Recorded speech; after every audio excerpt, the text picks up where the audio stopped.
We're bringing people live now on Facebook, on YouTube, and Periscope. Hello, everyone. Good evening. This is Dr. Shiva Ayyadurai. It's 9:42. We're going to have a very interesting discussion today about the Chinese Communist Party and their involvement in organ harvesting. It's a very, very new area. I'm just frankly starting to learn about it, and I have a investigative journalist who's been involved in it and in human rights, Mitchell Gerber.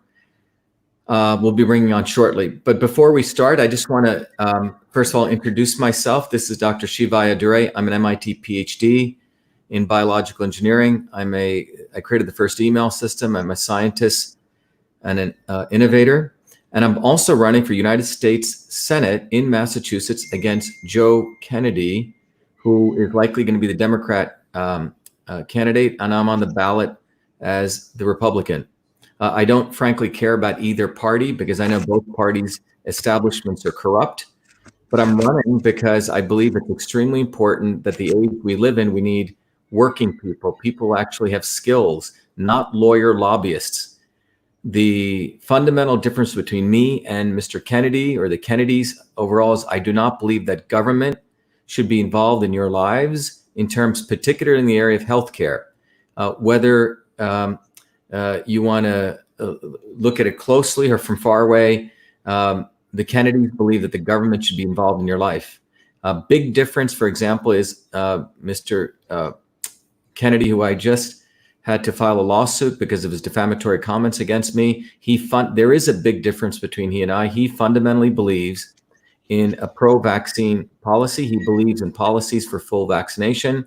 And he has supported two candidates, Hillary Clinton and his own nephew, who are for mandatory vaccinations. I do not believe the government at any level should be involved in what goes into our body and how they can affect our lives. This is a very big difference. It's not about splintering the movement. There's actually a massive difference in philosophies. It's about who owns the right to your body. So there's a big difference. So we have people joining from all over the world. And that's the point that we're at. Should government be involved in controlling your body? Should governments be involved in making money off your body? For example, organ harvesting, because where does that end? Once the government starts vaccinating you, once you even give them 1 inch, there's no end to that. That's what we're going to be talking about today. But just to quickly review, everyone knows I'm running for United States Senate in Massachusetts. And most of you know that our campaign for US Senate is not just a simple campaign. It's become, exactly as Kathy Edwards just said, it's a campaign for truth, freedom, and health. Truth, freedom, and health. Truth, freedom, and health. And what does that mean? It means it begins with freedom. The freedom for you to determine what goes into your body, what food you have access to, the freedom for you to choose and have access to information about the importance, let's say, of the immune system. The immune system is what is critical to health. It's not vaccinations, it's not drugs, et cetera. And that's what I've been doing for most of my life. Many of you know I grew up in India. I was brought up on natural medicines. I believe in natural medicines. That's what drove me for my interest in medicine. Started studying medicine as a child, was a 14-year-old research fellow, went in and out of MIT, did four different degrees, various enterprises, which I run, Systems Health, which re-educates people on the integration of Eastern and Western medicine. Clean Food Certified, which is an organization that actually provides a very powerful seal for what is good in clean food. And then Cytosolve, which is an amazing technology for really understanding at the molecular systems level toxicity, risks, and how combinations work. That's what we're about, and that's what the campaign's about. So everyone should take time to go to the campaign right now, and you can volunteer for the campaign. You can also support the campaign financially if you go and click on the donate link like I'm doing here. Our campaign, as I mentioned over and over and over again, this is not about give us money. This is about we want to educate you on the process to our victory. So if you go, there's a great book called System and Revolution. Some of you may know I'm not only a system scientist and a biological engineer, but I'm also really, really interested in revolutionary movements. I've studied all sorts of revolutionary movements across my life as a scientist, and we'll discuss that more. But this is a great book because I actually define what revolution is. And then there's a very cool tool that I have called Your Body, Your System. And those of you in the United States, you can support the campaign by donating 25 or more. And if you can't afford that due to economic distress, donate whatever you can. But if you go, once you get this ebook, you can also use it in conjunction with a really cool tool called Your Body, Your System, which really emerged out of my research to understand the body as a system. When I went back to India after my Fulbright, it was trying to connect Eastern systems of medicine. And what I discovered was Eastern systems of medicine actually match with engineering systems theory. So with Your Body, Your System, you can answer a set of questions and you can figure out your body type, your system type. It's a tool for learning how system dynamics work with your body. Then answering a different set of questions, you can figure out how your body has deviated from itself. That's a black dot. And then you can learn how particular foods can, supplements can bring you back to you. But it really teaches you how foods and supplements affect you. Exercises, even we in fact map every different yoga exercise into particular aspects of transport, storage, and conversion. But anyway, I encourage everyone to take advantage of this. But before I go on to bring in Mitchell, the key point of our campaign, as I mentioned, is truth, freedom, and health. Without freedom, as we're going to discuss, you really can't get to truth. And without truth, we can't really get to understand the real problems and the real solutions for health. And without health, we don't have the strength to fight for freedom. So that's how it goes. So I encourage everyone to take time to support our campaign, Truth, Freedom, and Health. So let me go to back to Mitchell here, and in fact, introduce you to Mitchell. Let me bring Mitchell on. Mitchell, say hello to everyone. Hey guys, nice to see you. Very nice to see you, Dr. Shiva. It's an honor and a pleasure. Thank you for letting me come on. Great. And one of the things Mitchell and I talked about is we're going to talk about the Falun Gong methodology, the people who follow that. You're going to learn about that. You're going to learn about what is going on with organ harvesting. It was I've just learned about it, very new. So it's actually educational for me. But most importantly, what you'll learn is that the politicians in the United States know about this, right, Mitchell? Yet they do nothing. They've done nothing. And this is what the liberal global elite people do. They talk, but they do nothing in terms of giving awareness. We just saw this in the exposition of the vaccine issue. Mr. Kennedy talks. He's been doing it for 15 years, but he does the exact opposite. He has endorsed Hillary Clinton, who's pro-vaccine mandates. When I called it out, then he said, well, that was 3 years ago. Well, then he endorsed his nephew, who's pro-vaccine mandates. This is how politicians are, particularly the lawyers. The lawyer lobbyists talk. They'll even say, oh, yeah, we're against, I'm sure, Mitchell, you've shared them in there. Oh, yeah, we're against organ harvesting. But they won't do shows like this. They won't be bringing it out to you. And that's what my commitment to you is. And that's what I've been doing all my life. I tell the truth. And if I see something that is truthful, I'm going to bring it to you. And that's what the world needs. We need truth. We don't need bullshitters like the Kennedys. The Kennedys bullshit all day. They think they're the ones that own the dialogue on everything. And in Massachusetts is a center of the deep state. Massachusetts, which Mitchell, one of the things, Mitchell, is it's a center of the medical establishment, which probably knows about this. And yet they do nothing. And these are the quote unquote, the liberal elites. And we have to understand there is a big difference whether we talk about any of these issues. Those people who speak out and tell the truth and who do not believe the government should be in our lives. It's basically about fascism versus freedom. And when we talk about what Mitchell's talking about, we're really going to talk about what happens when we let freedom go away little by little by little. You get to fascism. And that's what this is really about. And so there can be no sort of gray area. You can't be saying that you're against, you claim to be against vaccine mandates, yet you're pro-vaccine and you want government policies to have full vaccination. And then you endorse candidates this is just total nonsense. And that's why the world ends up in this, where you have Chinese Communist Party harvesting people's organs and everyone's being quiet because you enter more and more into evil. So Mitchell, I think it'd be really good for you to share with us, because we're going to share some videos we have that Mitchell's brought to us. Mitchell, I think it'd be great if you just share with us your background. This is, again, Mitchell Gerber, and we're going to have a very intense set of hours. And Mitchell was saying I was the first one to really give him a platform to talk about this broadly because no one really wants to touch this. Go ahead, Mitchell. Absolutely, Dr. Shiva. Again, thank you very much for allowing me to come on. My background is a very simple background. I don't really have any degrees. I have no organizations. I come strictly from the heart, because the heart is about love. And as you said, truth, freedom, and health are the most important. And without truth, we cannot set any freedom have freedom, and without freedom, we have no good health. And there's a great saying about how the only thing necessary for the triumph of evil is for good men to do nothing. When I was studying international business, I'm an American citizen. I was born and raised in South Africa. My family moved when they immigrated to the United States in 1995 to Atlanta. I studied international business, but on a very fateful day of 2001, May 4th, and May 4th has just passed, so it's been my 20th anniversary, Dr. Shiva, in exposing this evil that is occurring in China, which we're about to get into in a moment. I came across a very ancient spiritual movement called Falun Gong, and it's pronounced Falun Gong, consisting of moral teachings, a meditation, and 4 gentle exercises that are truly unique and highly effective way to improve health and energy levels. And at the core of this is truthfulness, compassion, and a tolerant philosophy that is really good for the mind and the body. And this took over China as the healthiest and the most largest spiritual popular practice in all of China.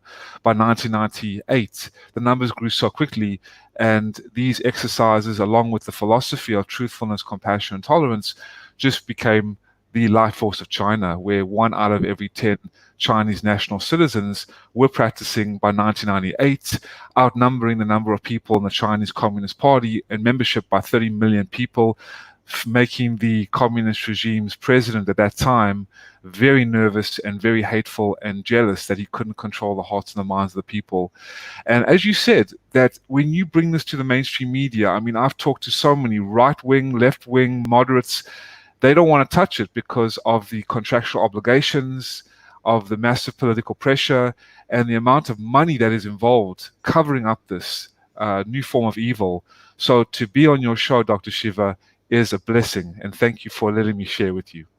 Well, I think one of the things, Mitchell, is I have this thesis that the United States is in the midst or towards the later stages of being fully colonized. And if you think about it, if I look back at British colonialism and how British colonialism went in India, went in various stages. First, the British came to sort of trade in the 16, 1700s. Then there was the occupation that took place at the Battle of Plassey in 1757. And then there was total domination and annihilation of Indian manufacturing, like weavers, etc. In fact, they cut the thumbs off weavers in parts of India, and they exported the weaving and textile mills to London. Now, in the United States, it's going on, and the fourth part of that stage was they engaged Indians, instead of white men with crowns, brown men with white hats, to essentially be the oppressors of the Indian people themselves. And Gandhi, in many ways, was part of that. He was projected as some great leader when he was actually a racist in South Africa himself, but he enabled the colonization of India and the creation of the Indian elite. Now, in the United States, that similar process has taken place. First, it was, coming in and trading, in some way doing small outsourcing, and then China essentially took over most of the manufacturing. But the latter stages that we're in is essentially the co-opting of American corporations, American business people, American politicians to keep mum as China essentially destroys the United States economy and dominates it. We can look at the AMC theaters and Hollywood. AMC theaters is owned by one of the biggest Chinese warlords of the Chinese Communist Party. The AMC theaters, which Hollywood, you had Leonardo DiCaprio and Nicole Kidman all be flown out to China. Hollywood is owned by the Chinese. That's why you don't see any movies attacking the Chinese. Think about it. And then you have something like the Harvard School of Public Health, which is a T.F. Chan School of Public Health, funded nearly $400 million by a big wealthy Chinese family, and so on. So what we are witnessing before our eyes is essentially the overtaking in very, very profoundly subtle and direct ways of the United States government and the media. And that is why when atrocities occur, no one is saying anything. In fact, Mitchell, when this entire coronavirus thing took place, I was the first one to say that this entire thing is a fear-mongering hoax intended to destroy the U.S. economy, suppress dissent, and push mandated vaccines. I'm the one who started the Fire Fauci campaign. Then after that, the other people followed, the so-called liberal elite, just so they could keep in touch. And that's what happens even on some issue like organ harvesting. They just do enough just to say that they're doing something. Because I was reading on one of the Kennedys, he's apparently, oh, poor Falun Gongs, but I don't see him, doing any live streams or talking to people about this. And that's one thing people need to understand. That's why the world continues to suffer and doesn't really change in big ways, because of the not so obvious establishment. So I think it'd be really valuable, Mitchell, if maybe we go through this process, we maybe educate people what is a Falun Gong, right? That then maybe we go into, I think one of the videos we have, what are they actually doing with the organ harvesting, and then we go into the other experts. But maybe you can give us a quick overview on what is Falun Gong, and then I'll play the video, and then we'll keep going. With pleasure. No, with pleasure. Falun Gong, ladies and gentlemen, and thank you again, Dr. Shiva, is an ancient Chinese spiritual discipline in the Buddhist tradition from China. It was introduced by Mr. Li Hongzhi, the founder of Falun Gong, in 1992. It's pronounced Falun Gong. It consists of moral teachings, meditation, and 4 gentle exercises that are truly unique in a highly effective way to improve your health and energy levels. And also at the core of Falun Gong are the values of truthfulness, compassion, and tolerance. And these are the most fundamental qualities of the universe, and takes them to be a guide for daily life and practice. And in ancient practices, as in Asia today, there are a variety of them, and they are often ways of self-improvement, self-cultivation, and a form of integral part of classical Chinese culture. So through consistent and dedicated practice, the student of Falun Gong comes to achieve a state of selflessness, greater insight and awareness, inner purity and balance, the deeper workings of what might be called true health. And when Falun Gong, Dr. Shiva, just became the life force of China by 1998, 1 out of every 10 Chinese national citizens, as you'll see in the video, in the clip, was practicing, and they were the communist regime actually praised Falun Gong as a incredible practice that brought millions of dollars of healthcare costs in reduction.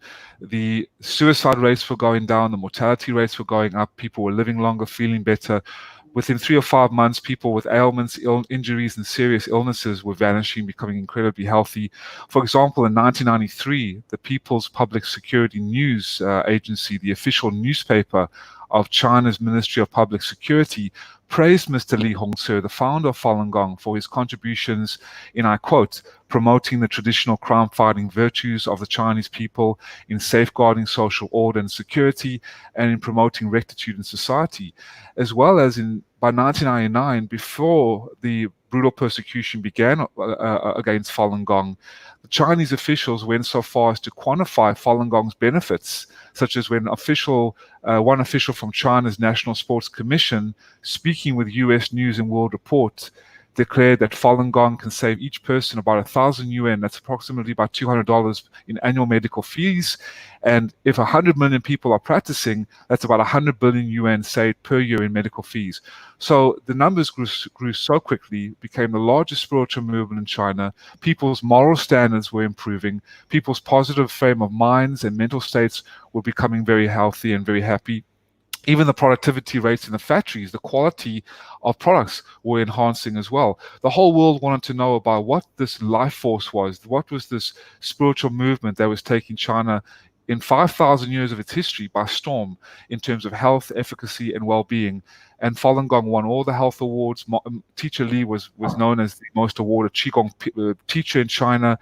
However, in 1999, it was completely outlawed, demonized, and brutally persecuted. And this led to a new form of evil, ladies and gentlemen, and Dr. Shiva, that we'll get into in a moment after playing the clip, of forced organ harvesting, basically sending hundreds and thousands of Falun Gong practitioners, innocent Falun Gong practitioners, against their will, to state-mandated hospitals, cutting out their organs while alive, selling the organs as the healthiest organs in the world, creating a multi-billion-dollar organ harvesting business, and then burying the bodies to conceal the evidence to this day. So Mitchell, what happened in 1999? You're saying so the Chinese government was very favorable to Mr. Li and Falun Gong up until, and so what happened? Can you tell us what happened in 1999? Absolutely. Would you like to play the clip first, or you would like to? So let me play the clip first, So this Okay. is this will be the first clip of 5 we're going to play on what is Falun Gong. So let me play this.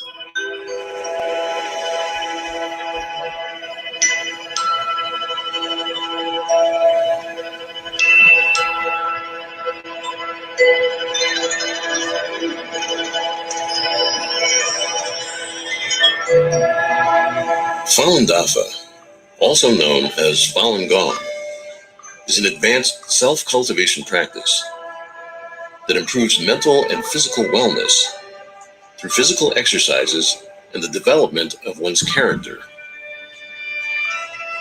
In China, cultivation practices have a history of thousands of years and form the spiritual foundation of Chinese civilization. In 1992, Falun Dafa was introduced to the public by Master Li Hongzhi. The practice quickly spread because of its profound principles and proven health benefits. By 1999, with over 100 million practitioners, Falun Dafa had grown to become the largest practice of its kind in China and around the world. Traditional Chinese medicine focuses on energy channels and believes that the health of the body is related to the health of the mind. Falun Dafa cultivates mind and body simultaneously, improving the body's natural immunity. So yeah, Dr. Shiva, if you noticed that they used the word Falun Dafa or Falun Gong, it's the same practice. But we'll just in this case use Falun Gong. So this grew exponentially. 1 out of every 10 Chinese national citizens. By 1998, 70 to 100 million people practicing. Now you ask the question, why did the Chinese government outlaw this practice, before first supporting it and then completely outlawing it? And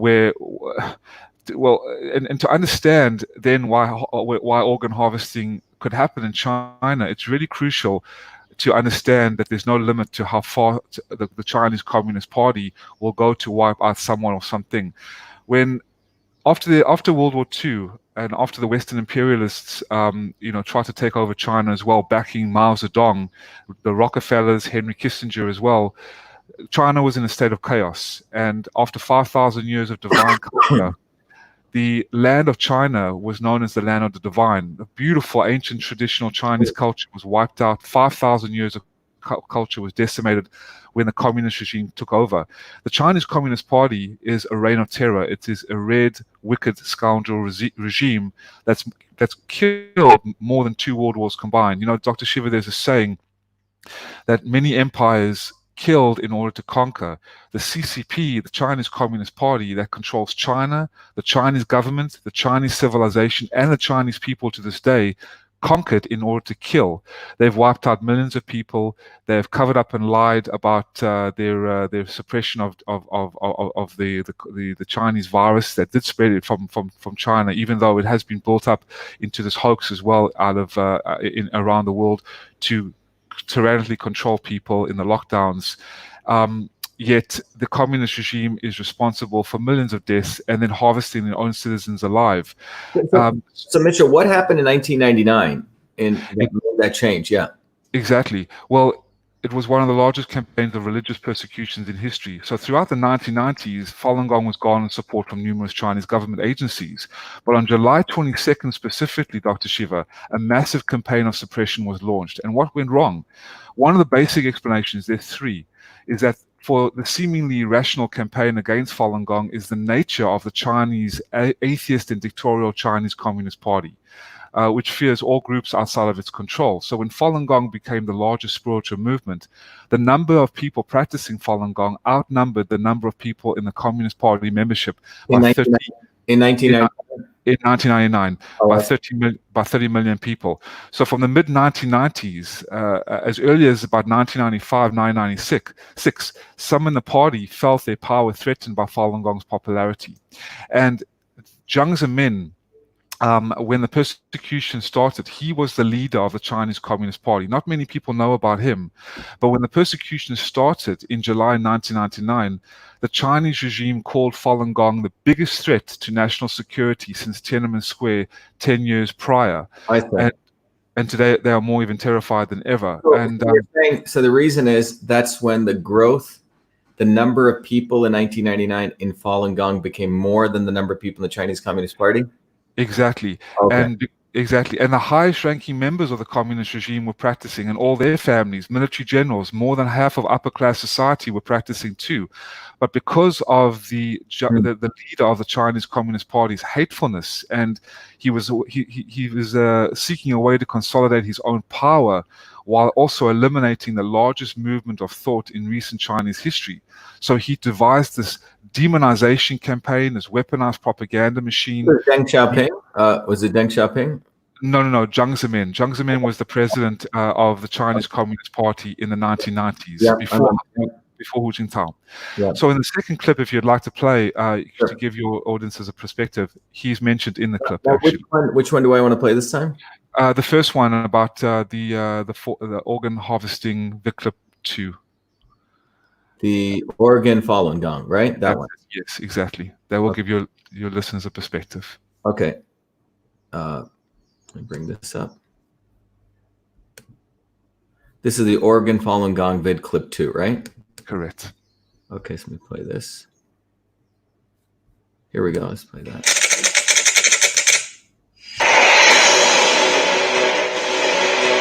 So the question becomes, how has China become the number 2 transplant country in the world? The place where every other country in the world gets its organs not available to them. Where are these organs coming from? Every day there are dozens of people that are executed or killed for organs in China. This is run by the state. This was murder, and it came from the state. Yeah, state organs is certainly an accurate title for what happens to organ pillaging in China. It's done by the state, for the state, to the benefit of participants. And the secondary goal of it, not the primary goal, is to get rid of so-called enemies of the party, the Falun Gong tradition. The numbers grew so quickly from 92 to 99, 70 to 100 million by the government's own estimates.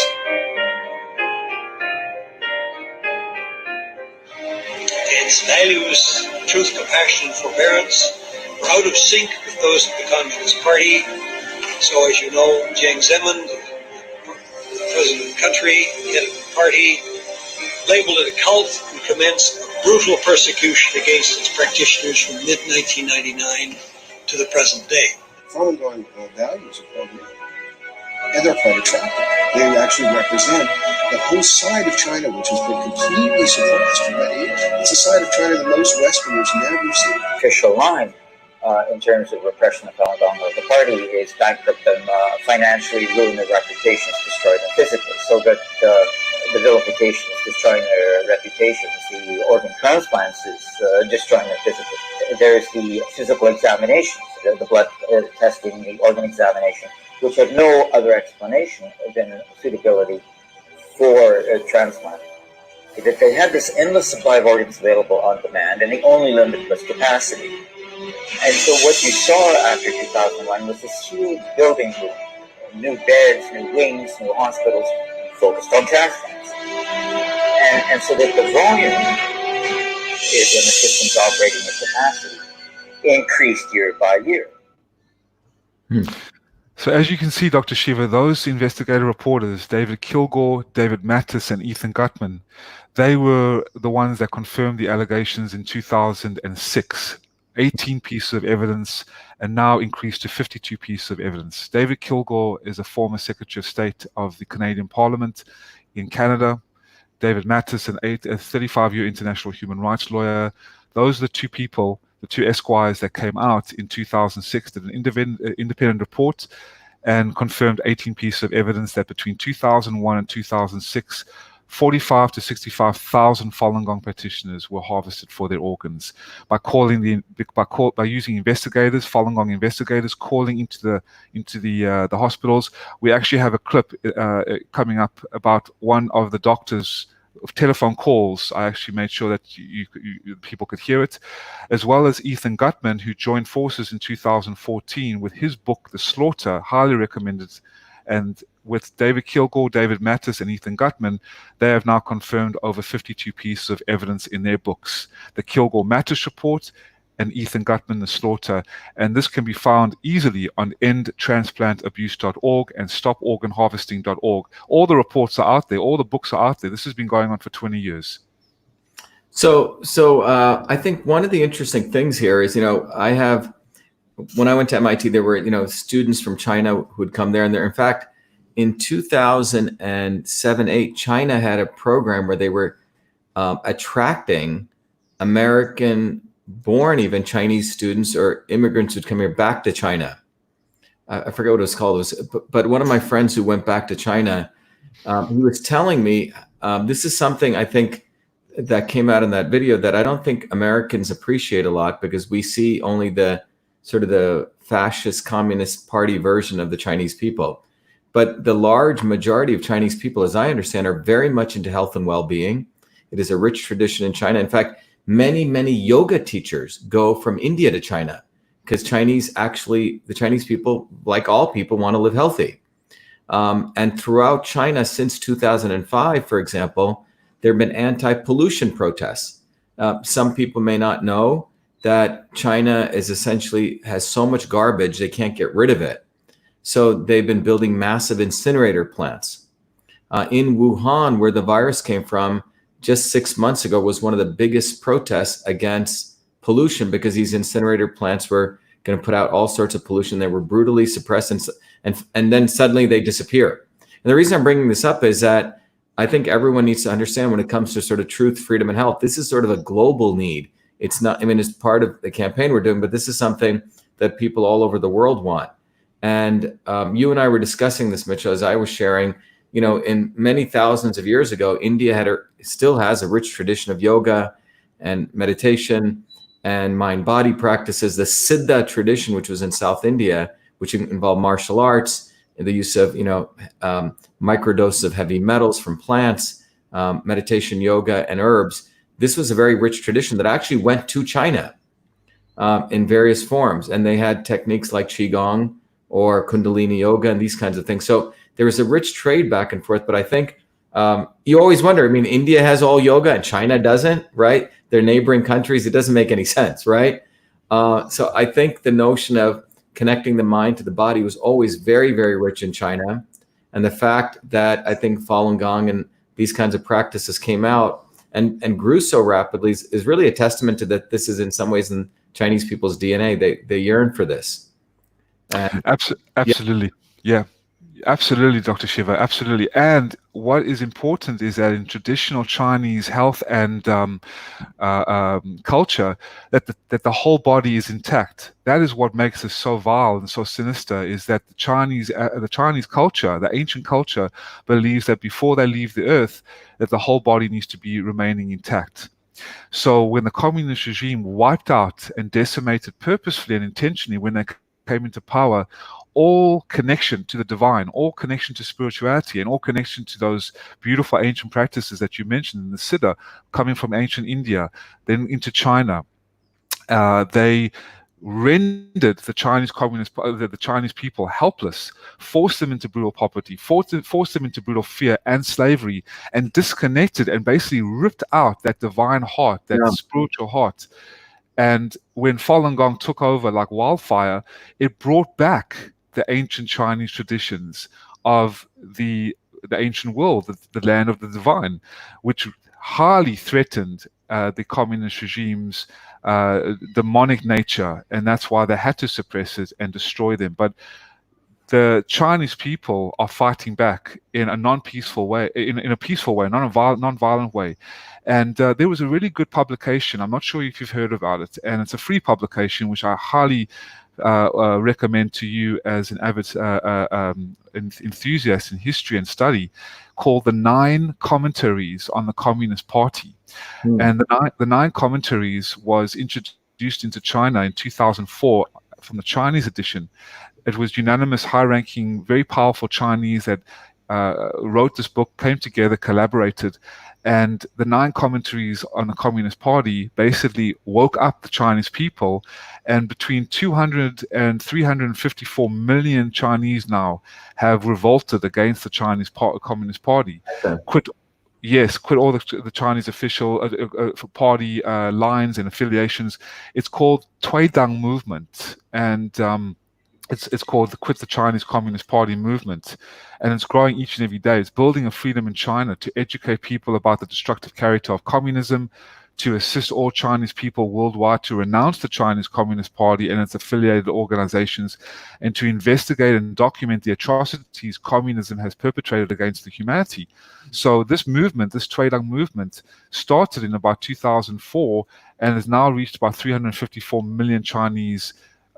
So this shows the end of communism and the collapse of the Chinese Communist Party.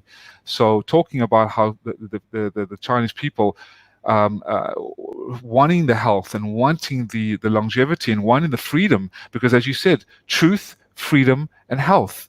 Yeah, and one of the things, Mitchell, that's interesting is that you talked about taking out an organ, right? If you look at traditional systems of medicine, traditional Chinese medicine, which I've studied, or Siddha or Ayurveda, the body was never seen as different organs. It was always seen as a system, and they had a whole different language for looking at it. In 2008, when I went back to India, my grandmother was a practitioner of Siddha, one of the indigenous medicines, and I was very curious. I mean, she could look at your face and predict what was going on in your body because they looked at the whole. Western medicine looks at things as pieces, right? This organ, that organ. Doesn't. So one of the discoveries that I made was that there's a very different way to look at the body as a movement of phenomenon called the transport of energy, matter, and information, the conversion of energy, matter, and information, and the storage, transport, conversion, storage. And that resulted in me deciphering these ancient systems of medicine. In fact, they relate closely, very closely to engineering systems principles. I mean, when you build an airplane, you don't look at the airplane, you build an airplane and you change one organ of the airplane, like the propeller, you better be careful, because if you make it too long, the whole propeller could have a vibrational difference, right? And you could crash it. So engineers know that you have to treat the whole. Medical doctors don't, by and large, right? In Western medicine.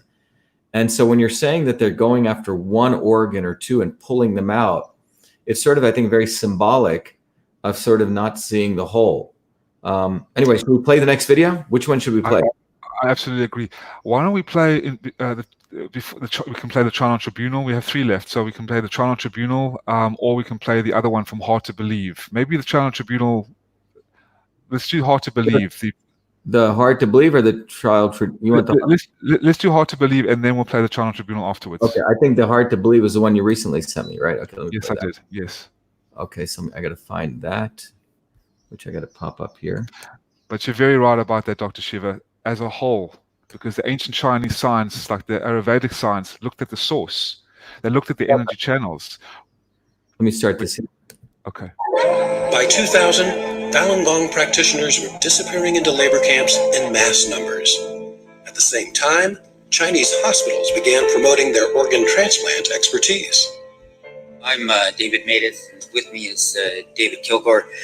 We've been asked to investigate allegations that there has been harvesting of organs of Falun Gong in China. David Kilgore is a former member of Parliament and former cabinet minister for Asia Pacific, and I'm a Winnipeg lawyer doing immigration, refugee, and international human rights law in Winnipeg.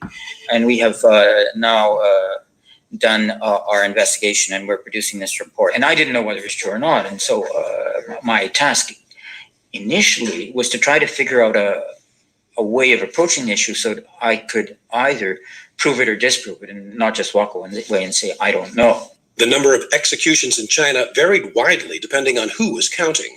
But Maidith says no matter which number he used, the number of executions and the number of organs didn't add up.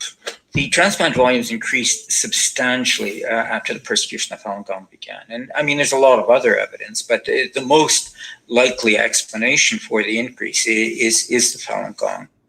We pursued every investigative trail we could find. In the report, you will see that there are 18 different avenues of proof and disproof we considered and evaluated. Our bottom line conclusion after considering everything as best we could was that the allegations are true. We believe them to be true, that this harvesting is indeed happening. Maidith says what made Falun Gong organs especially attractive was the practitioner's healthy lifestyle They do not drink or smoke. On many of the recordings of phone calls made to more than 100 Chinese hospitals, doctors assure callers that transplant organs are from healthy Falun Gong practitioners. 都是那种健康的法轮功是吧？健康的法轮功。对，肯定是学好的才能做完，因为这种东西不能保证质量的。那是都要像你们都要做监狱是自己的挑选是吧？对，肯定。So, Dr. Shiva, as you could see, that was one of the taped investigative calls. There have been 17 telephone investigative published in this report involving the 12 hospitals of major cities in 11 provinces.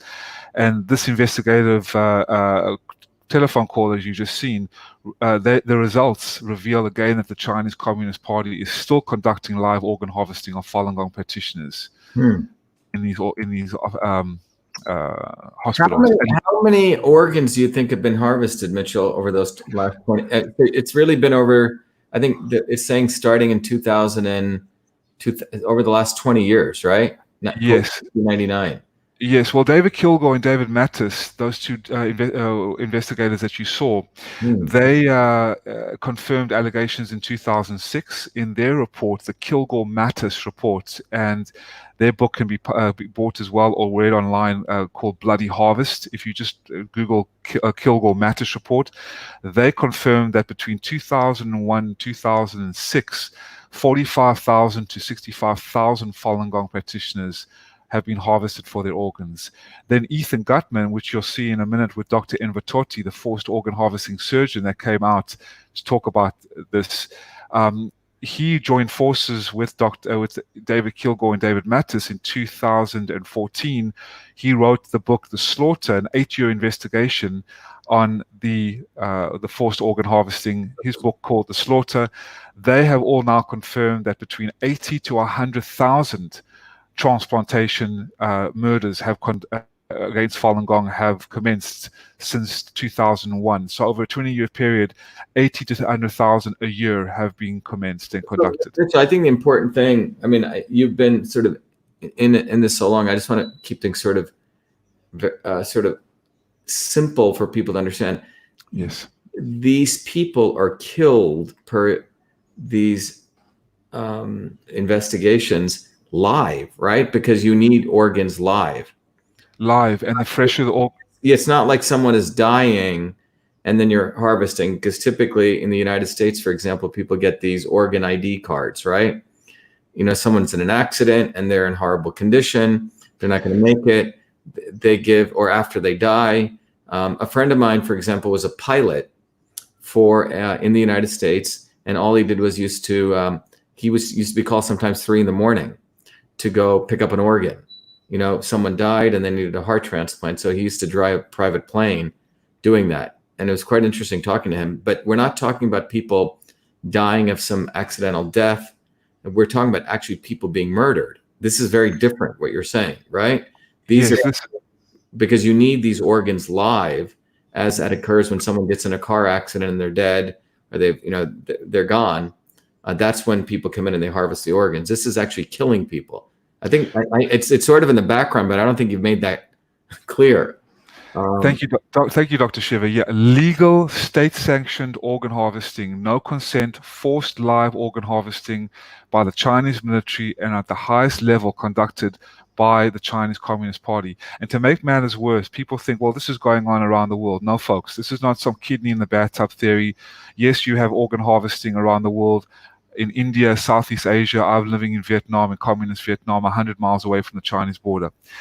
They have been happening in the United States and other places around the world. But we're talking about no other government in the world that is harvesting large-scale forced organ harvesting, sending hundreds and thousands of Falun Gong practitioners, Uyghur Muslims, Tibetans, and house Christians in sealed cattle car containers under the Chinese military guard to state-mandated hospitals, forcefully turning their doctors into murderers and selling them legally without any consent, cutting the organs out while alive, to ramp in a multi-billion-dollar organ harvesting genocide and business. This has been conducted, and yes, this is killed to order on a specified date, Dr. Shiva. That's an interesting term, killed to order. Killed to order, yes, like a lobster out of a tank. I said. So which one do you want to play next, Mitchell? Which video? Let's play, since we only have 2 left, right? Let's play the China Tribunal, just to confirm more of the evidence that this is real. Okay. The China Tribunal. Yep. Yes, and I'll explain what this is after.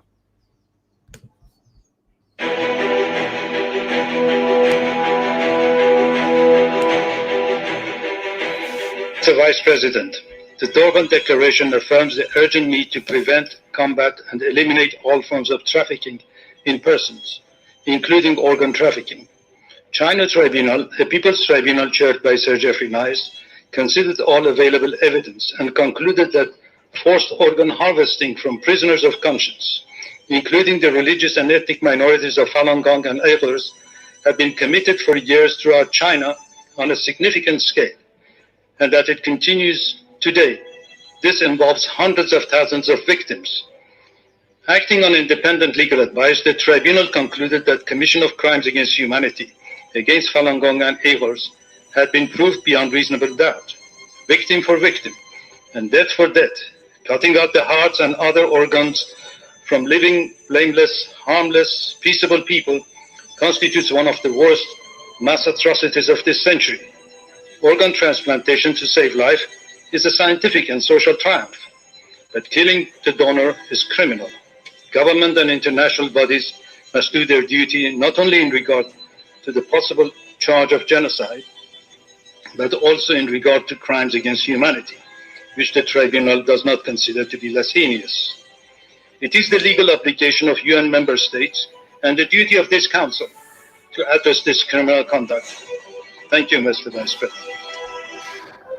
So, Dr. Shiva, that is from the China Tribunal, headed by Sir Geoffrey Nice, and Geoffrey Nice was the prosecutor for the Slobodan Milosevic, the former president of Serbia, at the UN's International Criminal Tribunal. And they came out in 2018 that the tribunal's members are certain, unanimously and sure beyond reasonable doubt, that in China, forced organ harvesting from prisoners of conscience of Falun Gong and Uyghurs, as you've seen, has been practiced for a substantial period of time, involving a very substantial number of victims. So what does the Chinese government say to this? What is the official position? Yeah. They've banned organ tourism. They've banned it. They're not doing it. They've lied and covered up the virus, as you've seen. They've lied and covered up the forced organ harvesting. They've lied and covered up the one-child policy. They've colluded with the World Health Organization, the United Nations. I mean, they control the United Nations. They control the governing bodies. There was a 610 office, and this is how horrific this is. On June 10th, 1999, 1 month before the complete persecution of Falun Gong, because it is forbidden to practice Falun Gong in China, your bank accounts are taken away. It's like Nazi Germany all over again. But the Nazis never had this kind of technology, military, and intellectual property force. I mean, all the tech giants are involved with them. You've seen a lot of people being banned off platforms, from YouTube, from Twitter to Facebook. Google is in bed with the communist regime. The World Health Organization, which I call the Communist Health Organization, is colluding with them. On June 10th, 1999, a Gestapo-type office, Dr. Shiva, was established by President Jiang Zemin, the former president and military dictator, that sits still to this day under President Xi's directive as well, on top of the communist regime's party system that controls all levels of government, political, economic, and social, to do one thing and one thing only: to eradicate Falun Gong from the shores of China and kill them for their organs. Basically, the communist regime declared war on Falun Gong. So any kind of reports that come out from the investigators are refuted by the World Health Organization. The United Nations have stayed silent. The Vatican has stayed silent. The Transplantation Society has stayed silent. Money is taken over human life, extinction before loss of profit. And because this is a multi-billion-dollar institutionalized profiteering business, a lot of people see no evil, speak no evil, and hear no evil, Dr. Shiva. Yeah, I can see that. It's quite extraordinary. What's the next video we want to play? The last one, I believe, is by Dr. Invitotti. This is the surgeon, part of the evidence that has come out, and he talked about extracting the forced organ harvesting of a prisoner of conscience. So this is the one that I would love for you to play. Okay.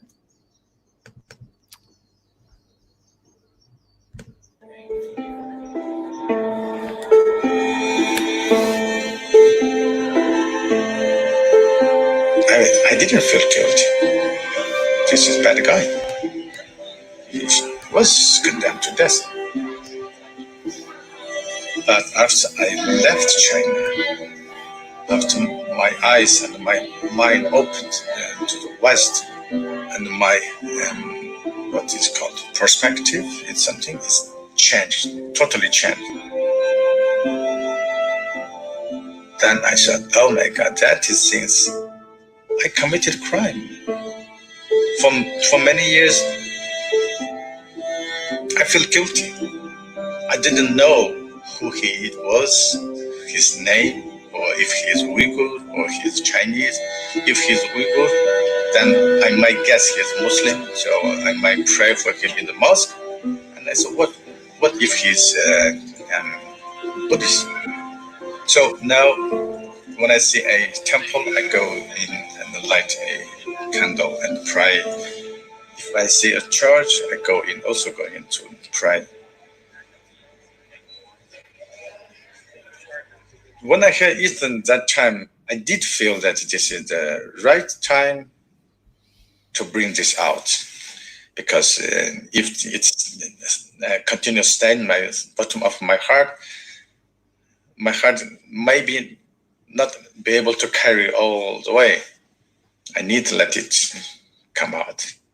So that day was the first day I confessed. On that day, did you feel a weight? Yeah. I said, finally, I said that. I said, finally, now the whole world knows it. Direct experiences in relation to organ harvesting in China, Enver. Totti has since testified several times to various governmental bodies in Europe. Enver Totti, the surgeon turned bus driver, says it's been 20 years since he removed the organs from that live prisoner. It remains a mystery why so few people have ever heard about the thing he says he cannot forget. This is my experience. This is a real, true story. If you keep silent, this tragedy will continue. And people, they just don't want to touch this evil. Because if you touch this evil, maybe at the end of the day, you may not be able to tackle this and the consequences. That is my guess. And that's why God bless you, Dr. Shiva. I mean, that almost brought a tear to my eye, because I've lost so much. I've done so much to try and get the word out, and I'm not getting paid for this. I have put my life on the line for 20 years. I'm just very grateful, because these are the gentlemen that have confirmed this. And Dr. Enver Totti, I would love you to have him on your show as doctor to doctor and to talk about this. And at the end of the show, if you want me to put you into contact with these investigators, I think it will be wonderful just to add more texture and light to your audience about this. So Mitchell, Enver Tothi was a surgeon in China. Yes, and in 1995, he was a very so let me just say, he was a surgeon in the military, and he thought he was just, these were military prisoners that he was killing. Was he killing them? His testimony is that one day he was told by a high-ranking communist official to bring his team. He was an upcoming, very successful surgeon at that time, 1995, and he was driven to a compound area in China, and he heard a gunshot. And two Chinese communist guards brought this man, and he was told to operate and take out the organs. And he didn't know who it was, whether it was a Falun Gong, a Uyghur Muslim, a Tibetan. And so when he was mentioning that he goes to all these places to pray for forgiveness, he left shortly afterwards and became a bus driver. And one day he left China? He left China, yes. Where did he go? He went to London, and he's in London right now. And one day he was walking, because he had a very heavy heart for doing this. And just recently I had a chat with him, and he still feels that he is responsible for the death. I said, no, Enver, no, doctor, you are not responsible for the death. You were forced by the communist regime. And anyway, to get this off his chest, he visited one of the seminars that Ethan Gutman and David Kilgore and David Mutters, the investigators, were doing. And Ethan Gutman said, look, we need more evidence. And is anyone, he was talking about this and he wants to get this out into the open. And Enver Tohti raised his hand and said, I will share my testimony. I was a surgeon in China that did forced organ harvesting, and that's how they teamed up. And I see. Wow. Well, it's interesting, right? Because when you start really looking at things, and it's interesting because he said something interesting. He says people don't want to look at stuff, right? And people rather just follow things and don't want to sometimes unravel the truth. And the sooner we unravel the truth, I think the sooner change will occur. But that takes incredible amount of courage. And I've shared this, from a political physics standpoint, that it's not the overt establishment that's always the enemy. That's pretty easy. But it's the non-overt establishment who hides things, right? The people who know stuff smile but don't actually do what needs to be done. And in the United States, I call it it's either the not so obvious establishment wings of either party. They all talk a good game, but they actually do not want to address things. As I mentioned at the beginning of this, when I got, I've been involved, in the health and natural medicines. It's basically the foundations of my life.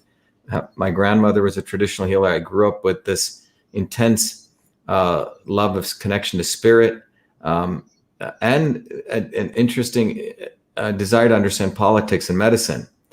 And so what I did recognize is that you always have to tell the truth, because the sooner it comes out, you reduce human suffering.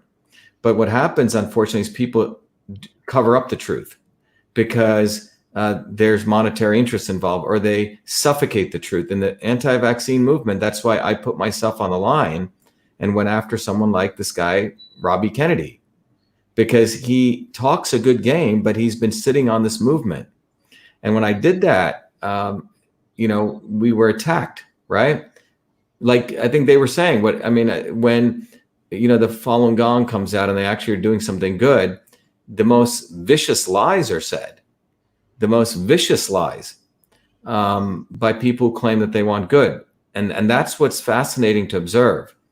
And that's why I think it's really, really important for stuff like this to come out, be it the truth about, what the Kennedys are really about, what they do not stand for actually, or this. And I think it's a very interesting thing, because the sooner people are willing to have the courage, because a lot of people don't want to have the courage. That's what I've noticed, Mitchell.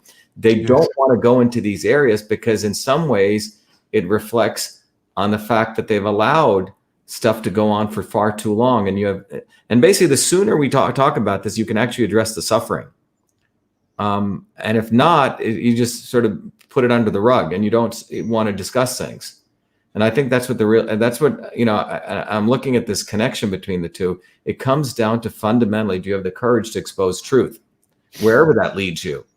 And I think that's what he was saying. This may lead to things this may lead to the fact that a lot of politicians in the United States are involved. So-called people we think are nice people are involved, right? It leads to a whole bunch of things.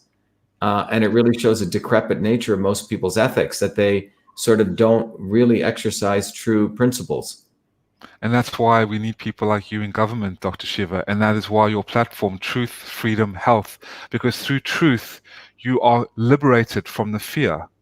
And you have the courage to be free. And that's when your health, your mental, your physical, and your spiritual, as your beautiful, amazing grandmother would probably agree, would amplify. That's where the magic lies: truth, freedom, and health. And like you said, my body, my system. The system of the body is from the truth, is from the courage that we can take. And so, yes, to be truthful, I've risked it all to try and, and I'm not a rich man. I don't do this for money. I've got no business degrees. And I took it upon myself to sacrifice for others when my family, my friends, my colleagues, I was headed for big things. I was investment banking. I had internships. I was at one of the top 10 schools in the United States. I was making moves, but then on a fateful day on May 4th, 2001, Dr. Shiva, when I found out about Falun Gong, learned the exercises, realized how wonderful they were, and then saw how brutally they were demonized, persecuted, and slandered, because their organs become so healthy and the body and the state of mind becomes so free and energized. I took it upon myself. Something inside my heart ignited, and the love for humanity was there. And I took upon my spiritual crusade or spiritual mission as a man. And I believe that to fail to expose evil and to fail to stand up for and protect the good is unacceptable in life. And what you do in life echoes in eternity. And what is a man who cannot make the world a better place with courage and truth, thus freedom and health? Yeah, I mean, it's interesting, Mitchell, because in the yoga movement, in the so-called health movement in the United States, you see a lot of narcissism.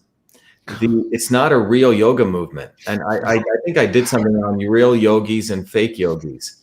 And there are a lot of people who have no idea what real spirituality is, which means you're supposed to be a warrior and you're supposed to fight. And what they've done is they take one half of that spirituality, and many of them are some of the most horrible people I've met. They're actually fascists, many of these people. I call them fascists in yoga pants. They have not had a real taste, a real understanding of what these teachings were about. And if you go look at the term Vaidya, which was healer, the term of people who practice true forms of yoga and meditation, they were supposed to be a warrior for fighting against death. Mm-hmm. And many of these people will never fight for anything. They will not they will not take on the real issues. If you look at what I just talked about, the exposition we just went through, it's a very interesting time of the Kennedys. These same people want to bow down to the Kennedys as though they're some gods, and it's almost top down, no different than a Communist Party model. You bow down to the Communist Party chairman, right? It's a religion that their power comes top down. The celebrities, Hollywood. I'm telling you, it's a very similar thing. It's a very demonic cult. It's a very demonic cult, and it's interesting that Hollywood is now being owned by the Chinese Communist Party. I'm learning about this thing called adrenochrome. Oh, don't get me started on that. I'm going to be starting sharing stuff because it was quite extraordinary when you hear about this. But when I hear stories, what you're saying, when I see, and most of this is done by the demonic cult of the same people in Hollywood, which is owned by the Chinese. The entire Hollywood establishment is being owned by China. And you will not see, I'm sure they will never do a movie about organ harvesting, right? The media will never do a movie about it. They will never do a movie exposing any of the Hollywood elite or their quote unquote heroes. And they've created false heroes. And it's almost like a parallel thing. Chinese Communist Party, top down, Hollywood, Kennedy's, top down. And if you go attack that, you get the most vicious lies hit at you. But I think that is the opportunity for people. I think we're at a point, Mitchell, in human history, 2020, it's a very important year. Are we going to head into the dark ages or to the golden age? And it's going to come down to our people willing to actually see things as they are. One of the forms of meditation, you talked about Buddha. In the last, one of the last sermons that Buddha gave, one of the things that he had discovered was observing the sensations on the body, and which is part of what the Qigong, you observe the movement of energy in your body, and you get better and better in doing that. Now in Vipassana meditation, you do that, you initially start with the breath, and then you observe sensations on the body. But the key thing is they're seeing things as they are, not as you want them to be. Correct. So seeing things as they are with eyes wide open. And what you find is people do not want to see that the Kennedys, for example, are pro-vaccine. He says it. People don't actually want to see. When we play the video, people don't want to see it. I'm sure when people see this video, they don't want to see it. And that's what's interesting. People do not, you can show them the truth and they have rose-colored glasses. They don't, and that is a fascinating aspect of fascism. That is where fascism takes hold in the brain, where people ignore and they do not want to see something presented to them right in front of their face, right in front of them. Like Robbie Kennedy literally says, I believe in policies to encourage vaccination for all Americans, and yet he says he's against vaccines. I mean, and then the Chinese Communist Party says we're for our people. We're for the people, but yet they're allowing things like this to occur. So I think seeing things as they are, which is actually a spiritual act. Whatever it's there, you have to see things as they are, not like what you want them to be. Oh, 100%. I couldn't have said it better. And also people have now the choice in this time to whether stand on the side of destiny that is right or what is wrong.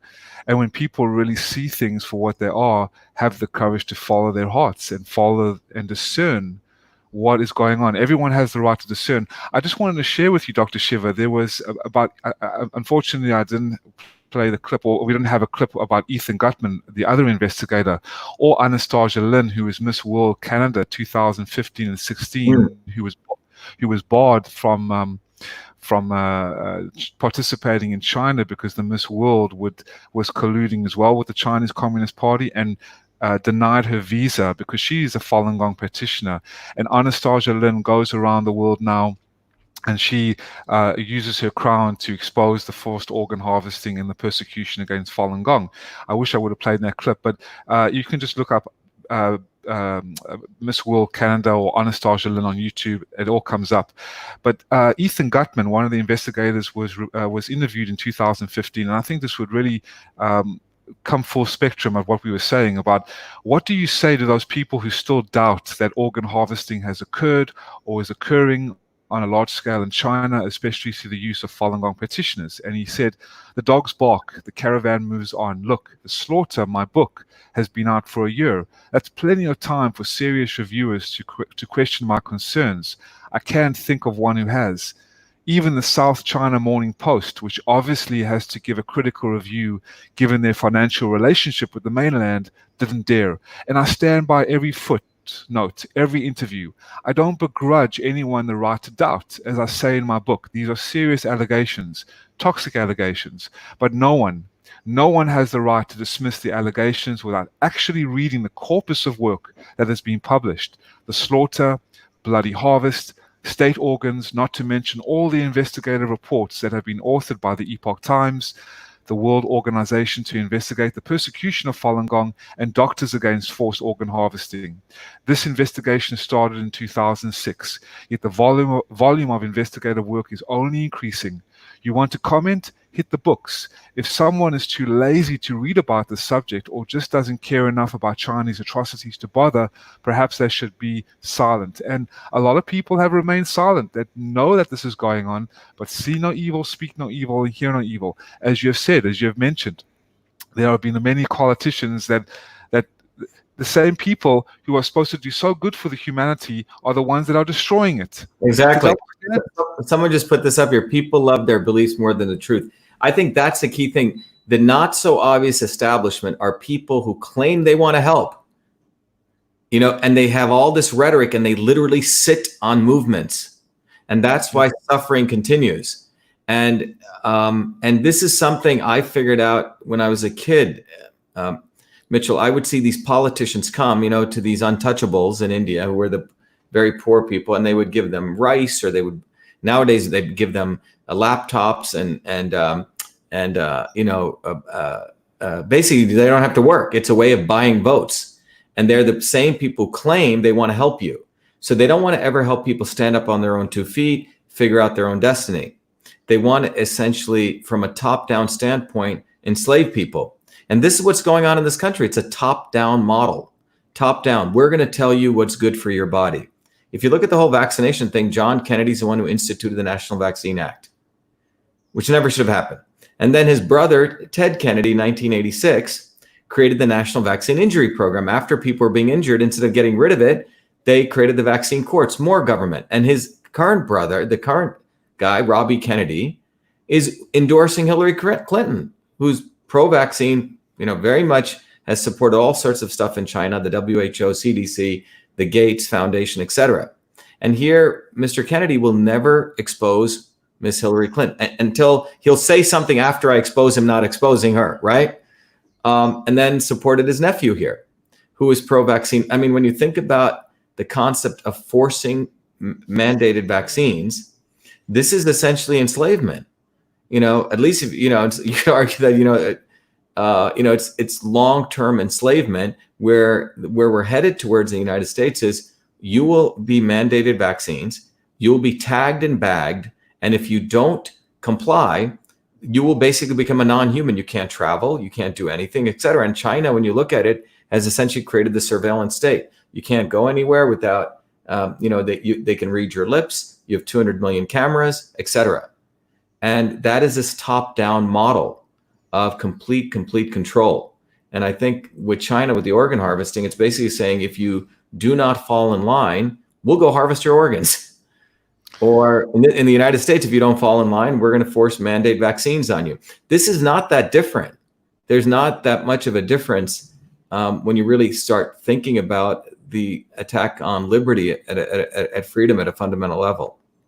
Oh, absolutely. I agree. And the global cabal, the international bankers, Henry Kissinger, Rockefeller, they've all wanted the Chinese Communist Party top-down model, the system of tyrannical control.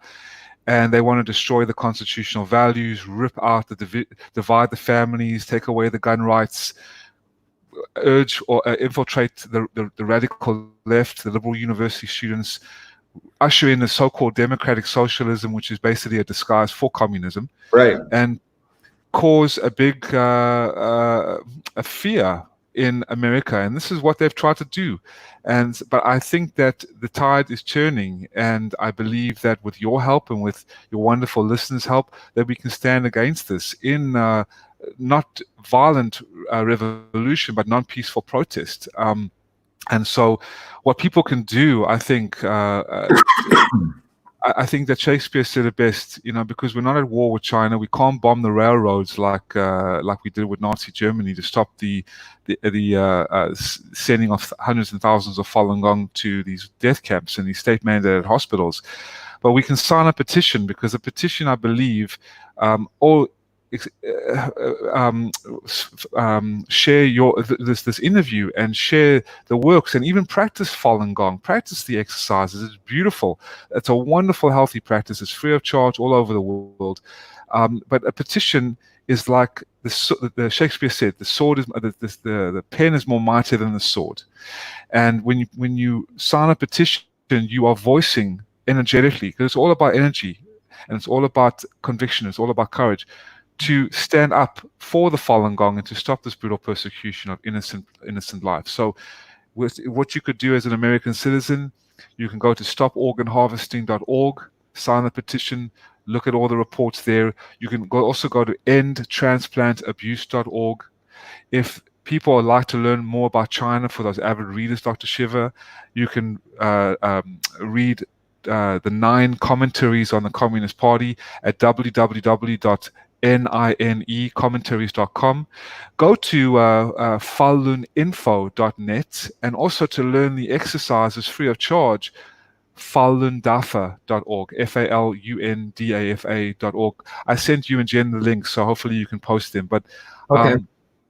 It's been such a pleasure. I wish I had more clips, but this is great. I'm glad you shared them. Look, I'm sure we'll do this again, but I think the most important thing is people know that the message that we've started sharing, Mitchell, the notion of truth, freedom, and health, is basically something that resonates with every human being who desires truth, freedom, and health. And in closing, people should, and you should let people know, anyone out there, I am running for U.S. Senate, and it's not a Senate campaign just to, win some Senate seat. It's really much more profound about this whole aspect of truth, freedom, and health.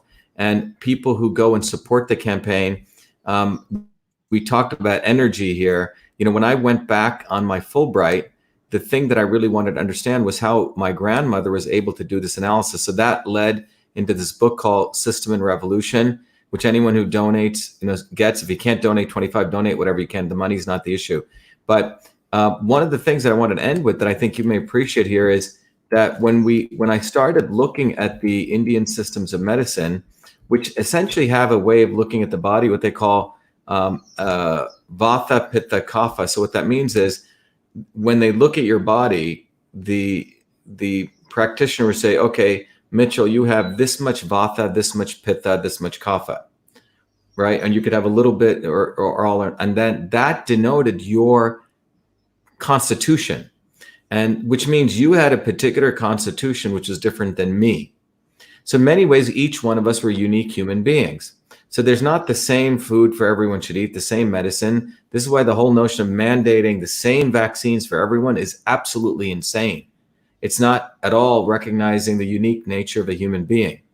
So when I went back after I finished my PhD, I was really trying to understand what is Vata, Pitta, Kapha, because using those three principles, what I unraveled in this methodology is that Vata, Pitta, Kapha really, and by the way, it says be happy, be you, which says health begins with knowing the unique you. Your body is a unique system that needs the right inputs for the right conditions. Use this tool to know the unique you on your journey to real health and to understand the principles of all systems. So what you find here is that transport of energy, conversion of energy, storage of energy, or transport of matter, conversion of matter, storage of matter, transport of information, conversion of information, storage. When you do this analysis, you actually find that you have, in this space of transport, conversion, storage, you have a particular you, a particular homeostasis. It doesn't mean if the red dot's in the center, it's better over here, but this is who you are. And then if you don't, ill practices, not eating well, things in the environment take you off of you. That's a black dot. And the goal of existence, first of all, is to understand who you are, the essence of who you are, and bring you back to you. And this is where the meditative practices, the spiritual practices of food, etc., bring you back to you. And that's what ultimately this is out. When you have a car or you have a vehicle or anything you use in life, you're trying to basically get it back to itself. And when people move things back to themselves, your body essentially has this amazing power to essentially, in that homeostasis, to take care of you. So in my view, many of the spiritual practices, you were actually building a sense of awareness of you so you could understand when you were off course. And the more refined you became with that, the more refined your actions became. What foods you took, and you don't need a tool like your body, your system. You understood it intuitively, when you basically adjusted yourself as you went. But one of my intentions, and I'm glad we had this conversation, is the entire aspect of mind, body, and spirit were supposed to be integrated. And the fact that we had all these immune issues, I was a guy who said we need to use vitamin D, the sun. There's so many ways you can beef up the immune system. The number one way is connection with other human beings, social connection. So. Absolutely, Dr. Shiva. Before I go, would you like to, since you brought up your lovely website, do you want to share with the audience, if you want, before I go, the website? I'll share with. What is the website address? It's falundafa.org. FALUNDAFA.org, right? So let me share with everyone. Just to share with them. falundafa.org. Yeah. So let me go there. 1 second. Yeah, I'll just take you through just quickly where everything is, where people can look. There you go. Yep. Yeah, that's the official website to all the exercises and Mr. Lee's books, profound in all different languages as well, free of charge as well, everybody. Falun Dafa, wonderful practice. There's the books and the exercises. The actual video is online. If you just go to the videos and audio section. And I think you'll find this very interesting, Dr. Shiva, that the Shrivasta from ancient India, if you just scroll down. What do you mean Shrivasta? I mean the swastika. Oh, that sign was stolen from Hitler. That's actually the Shrivasta, the wheel of light. Yeah, right. Yes. So if you just maybe about 3 or 4, perfect. You can see that teaching the exercises. That's how you can learn. Yes. The arms and overlap the hands. And it's all for free. Everything's for free. So that's the first website where you can. Before. Exercise 3. Penetrating the 2 cosmic extremes. There are 5 exercises. Penetrating the 2 cosmic extremes is the 3rd exercise of Falun Dafa. This exercise aims to mix and merge the universe's energy with the energy inside one's body. A great amount of energy is expelled and taken in. In a very short time, the practitioner can expel waste substances from his or her body and take in a great deal of energy from the universe, enabling the body to be purified and quickly reach the state of a pure white body. Also, while the arms are moving up and down, the exercise of penetrating the two cosmic extremes facilitates the opening of the energy channels atop the head and unblocks the channels beneath the feet. Before doing the exercise, picture yourself as two large empty barrels standing upright between heaven and earth, gigantic and incomparably tall. During the exercise, the energy inside the body moves in accordance with the up and down movement of the arms. With the upward movement of the arms, the energy in the body rushes directly out the top of the head to the uppermost point of the universe. With the downward movement of the arms, it goes out through the bottoms of the feet to the lowermost point of the universe. The energy travels along with these movements of the arms and returns to the inside of the body from both points. Moving the arms up and down counts as one time. Do this 9 times in total. After completing the singular up and down arm movements, move with both arms together.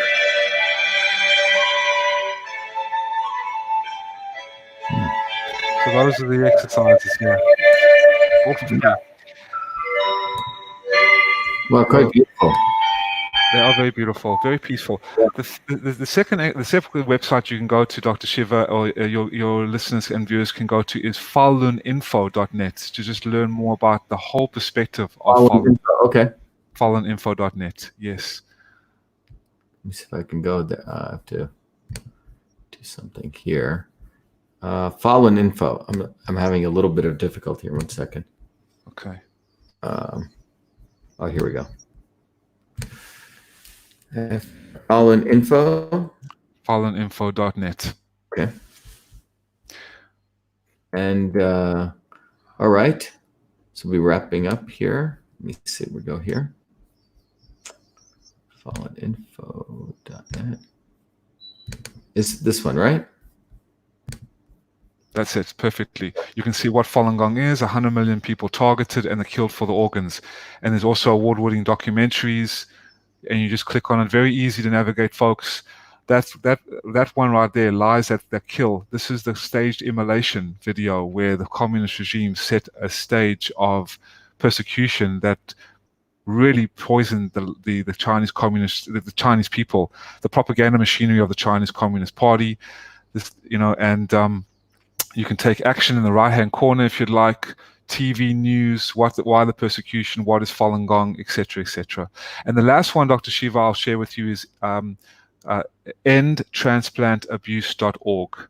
That's the last website for today. Endtransplantabuse.org? Yes, endtransplantabuse.org. Yeah.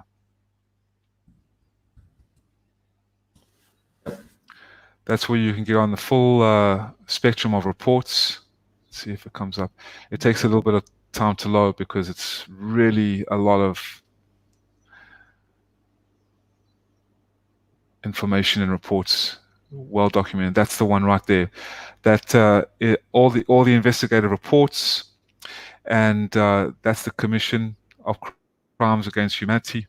If you go to the video section, Dr. Shiva, yeah, those are all you can sign a petition. Those are all the investigative reports. If you scroll up to the top and the video section on the right-hand side, yes, and then go to the Coalition Roundtable, the first one. Mm-hmm. Yes, that's it. That's a great 4-part series, everyone, with all the investigators as well as Anastasia Lin. And the trailer is there, and then you can watch the complete series. It's wonderful. They really get down to the nitty-gritty of what Falun Gong is, the reports, the numbers, the statistics. And so there we go. So thank you, Dr. Shiva. Thank you, Jen. Thank you, everybody. And I wish you all the best. I'll be praying for you from Communist Vietnam, Dr. Shiva. You get in them and you give them hell. You give them hell, Dr. Shiva. Yeah, I think well, it was great. Thanks for coming on, Mitchell, and sharing this, unfortunate news with us. But the important thing is that we start discussing these truths that people do not want to discuss. You can't, part of spirituality is you don't just go hide under a tree and meditate all day. That's not spirituality, and you just don't hang out by yourself and you run off from not having to deal with reality. That's when we talk about truth, freedom, and health. You can't just be someone just focused on health, which is very narcissistic. You can't just be focused on 1A or 2A. You can't just be focused on truth. You have to interconnect all of them. And if not, you basically get a very blinded view of science, truth, or you get a blinded view of freedom, or you get a blinded view of health.